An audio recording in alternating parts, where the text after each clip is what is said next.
Hello everyone, তো কেমন আছো সকলে? অনেক দিন পর আমি আবার একটা বড় ব্লগ নিয়ে তোমাদের কাছে চলে এলাম। তো উল্টো রথ উপলক্ষে আমাদের স্কুলের সেক্রেটারির বাড়িতে একটা পুজোর আয়োজন হয়েছিল। তো সেখানেই আমাদের সমস্ত টিচিং নন টিচিং স্টাফদের নিমন্ত্রণ ছিল। তো সেখানে গিয়ে আমরা প্রথমে জগন্নাথ দেবকে দর্শন করে নিয়ে আমরা একটু ভোগের প্রসাদ খেয়ে নিয়েছিলাম। তারপরে কিছুক্ষণ আমরা সেখানে লোকজনদের সাথে কথা বলে আমরা চলে গেছিলাম খাবার জন্য, যেখানে প্রসাদের আয়োজন করা হয়েছিল। বহু মানুষরা সেখানে প্রসাদ খাচ্ছিল। তো আমরা সাইডে কিছুক্ষণ দাঁড়িয়ে অপেক্ষা করলাম এবং তারপর আমরা বসার জায়গা পেয়ে গেছিলাম।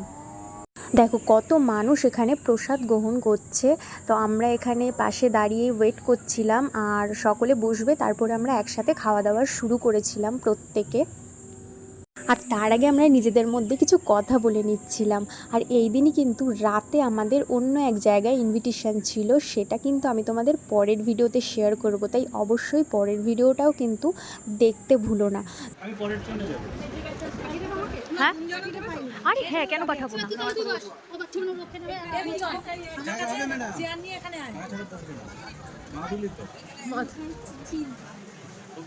দুপুরে আমাদের এখানে নিমন্ত্রণ ছিল প্রসাদ খাওয়ার, আর রাতে কিন্তু আমাদেরই স্কুলের এক টিচারের বিয়ে উপলক্ষে সেখানে নিমন্ত্রণ থাকবে। তো আজ মোটামুটি আমরা প্রত্যেকেই বাইরেই খাওয়া দাওয়া করছি।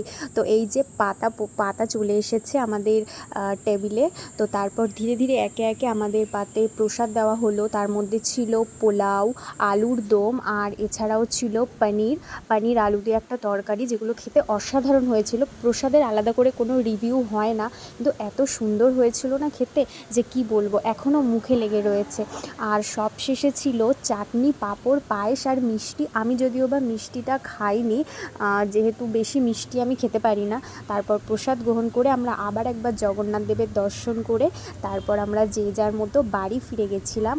আর ভিডিওটা ভালো লাগলে তোমরা প্রত্যেকে অবশ্যই ভিডিওটা লাইক করো, আর পরবর্তী ভিডিওর আপডেট পেতে চ্যানেলটা অবশ্যই সাবস্ক্রাইব করো। জয় জগন্নাথ।